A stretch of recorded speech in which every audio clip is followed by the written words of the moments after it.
Hello everyone, welcome back. Study ম্যাথমেটিক্সে প্রত্যেককে স্বাগত জানিয়ে পঞ্চম শ্রেণী থেকে পার্ট 18 পৃষ্ঠা নং 195 ভিডিও পার্ট নং 1 করব। পার্ট 18তে ঐকিক শব্দের অর্থ খুঁজি, অর্থাৎ ঐকিক নিয়ম আমরা জানব। ভীষণ ইম্পর্টেন্ট একটা নিয়ম, এটা উঁচু ক্লাসও তোমরা পাবে 6, 7, 8, 9 এবং 10-এ। অমল স্কুলে যাবার সময় দেখল যে তার বাংলা ও ইতিহাসের জন্য দুটো একই রকমের খাতা দরকার। তাই সে দুটো খাতা কিনতে দোকানে গেল। দোকানি তার থেকে, মানে যার কাছে কিনতে গেছে সেটাকে আমরা দোকানি বলবো, দোকানি তার থেকে 10 টাকা চাইল। খাতা কেনার পর অমল ভাবল একটি খাতার দাম কত হতে পারে, কেন কি দুটো খাতা যে দোকানি সে নিয়েছে 10 টাকা, মানে অমল দোকানিকে দিয়েছে 10 টাকা। তো এবার অমল ভাবলো যে একটি খাতার দাম কত করে পড়ল, সে কিন্তু ভাবছে তাহলে একটা খাতার দাম 10 টাকার থেকে কম হবে, কেন দুটো খাতার দাম 10 টাকা, দুটো খাতা 10 টাকাতে নিয়েছে, তাহলে একটা খাতার দাম 10 টাকার থেকে কম হবে, কারণ খাতার সংখ্যা কমলে দামও কমবে, দামও কমে। তাহলে এই লাইনটা মনে রাখবে, খাতার সংখ্যা কমলে দামও কমবে। একটা খাতার দাম 10 টাকা, তাহলে এরকম খাতা কটা নিয়েছে? দুটো খাতা কিনেছে। তাহলে যেহেতু কমেছে, তাহলে কমলে পরে ভাগ, তাহলে মনে রাখবে ঐকিক নিয়মে আমরা এটাকে ঐকিক নিয়ম বলবো, ঐকিক নিয়ম। তাহলে ঐকিক নিয়মে কমলে ভাগ হয়। তাহলে ঐকিক নিয়মে কমলে পরে ভাগ হবে। কত দিয়ে ভাগ করব? যেহেতু দুটো খাতা নিয়েছে আর সে একটা খাতার দাম বের করছে, বলছে একটা খাতার দাম 10 টাকার থেকে কম হবে, কেন দুটো খাতা মিলে 10 টাকা নিয়েছে, তাহলে একটা খাতার দাম নিশ্চয়ই কম হবে, কারণ খাতার সংখ্যা কমলে আমি একটা খাতার দাম বের করছি, তাহলে দাম কি কমবে। তাহলে একটি খাতার দাম 10 টাকা, একটা খাতার দাম 10 টাকা ভাগ 2, কেন কি দুটো খাতা ছিল, তাহলে 2 দিয়ে যদি আমরা যত টাকা নিয়েছিল সেটাকে ভাগ করে দিই, মানে অর্থাৎ 2 দিয়ে 10কে ভাগ করব। 10 টাকা নিয়েছিল, দুটো খাতা দিয়েছে আমাকে, তাহলে 2-এর ঘরে নামতা পড়লে 5 দুগুণে 10, তাহলে কত পেলাম? 5।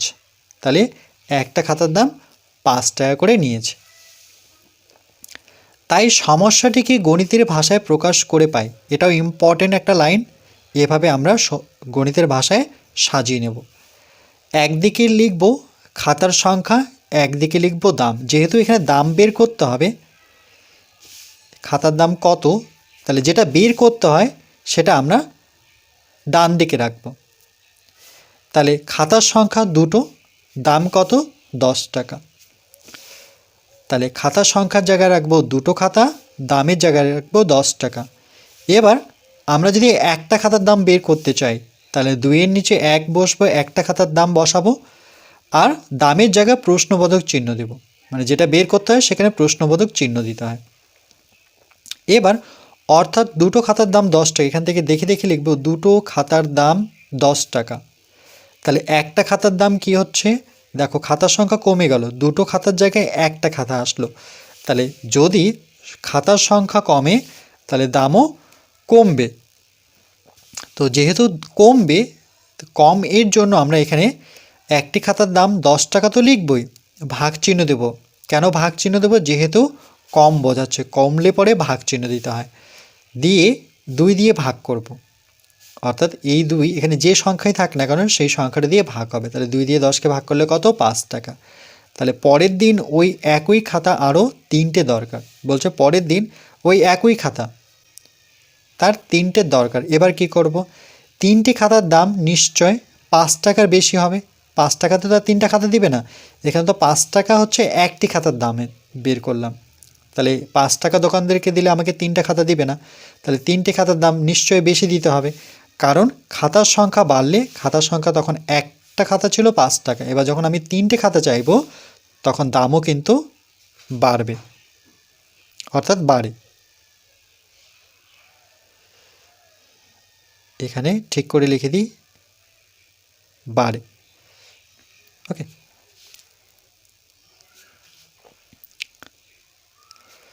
তাহলে দেখো যেমন কমার ক্ষেত্রে কমলে পরে ভাগ হয়, তো যদি বাড়ে, এই নিয়মগুলো মনে রাখবে, বাড়ে বা বেশি এই কথাটা যদি বোঝায় তাহলে সেই ক্ষেত্রে গুণ করতে হয়, গুণ হবে।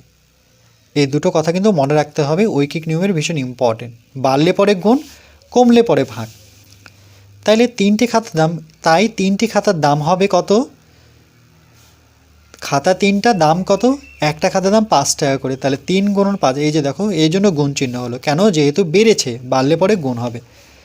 তাহলে 3টে খাতার দাম নিশ্চয়ই 5 টাকার চেয়ে বেশি হবে, কারণ খাতার সংখ্যা বাড়লে দামও বাড়ে।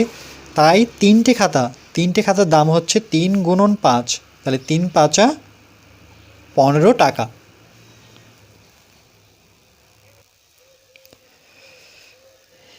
আবার এইভাবে লিখবো আমরা, গণিতের ভাষায় সমস্যাটি হলো, এই লাইনটা মনে রাখবে, এটা যখন আমরা করব তখন কিন্তু এই কথাটি লিখতে হবে। গণিতের ভাষায় সমস্যাটি যখনই লিখবো তখন এভাবে সাজাবো, একদিকে হবে খাতার সংখ্যা, একদিকে হবে খাতার দাম।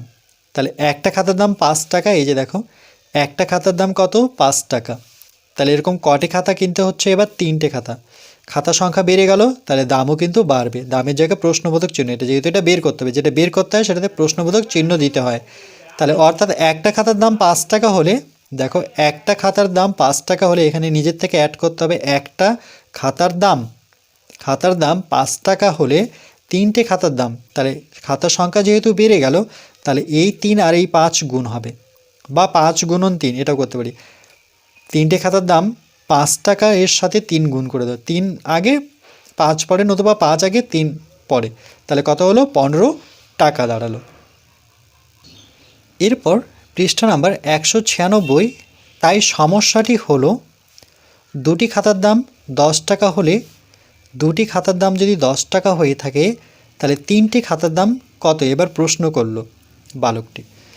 তাহলে অমল এই সমস্যার সমাধান করলো একটি খাতার দামের মাধ্যমে, বলছে অমল এই সমস্যার সমাধান করলো একটি খাতার দামের মাধ্যমে। কি করে করলো?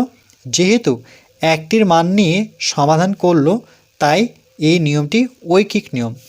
বলছে যেহেতু একটির মান নিয়ে সমাধান করলো, তাই এই নিয়মটিকে আমরা বলবো ঐকিক, মানে আগের নিয়ম অনুযায়ী নাম হয়েছে ঐকিক নিয়ম। তাহলে দুটি খাতার দাম, দুটো খাতা মিলে 10 টাকা, তাহলে 3টে খাতা মিলে কত হবে? দেখো 2 দিয়ে যদি 10কে ভাগ করা হয় তাহলে 5 পাচ্ছে, তাহলে একটা খাতা 5 টাকা করে, এই জন্য বলেছে যে একটি খাতার দামের মাধ্যমে বের করেছে। প্রথমে একটি খাতা বের করলো, একটি খাতার দাম 5 টাকা হলে 3টে খাতার দাম 15 টাকা। তাহলে 3টি খাতা বের করতে গেলে আমাদের একটি খাতার দাম জানতে হবে, তাহলে একটি খাতার দাম 5 টাকা হলে 3টি খাতার দাম 15 টাকা, তাহলে এইভাবে কিন্তু বের করতে হবে।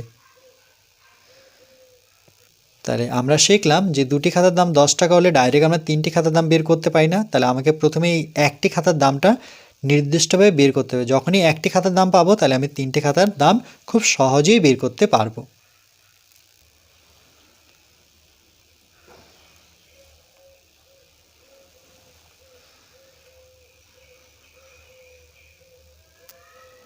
এরপর পার্ট নাম্বার 2 পৃষ্ঠা নাম্বার 196 করব।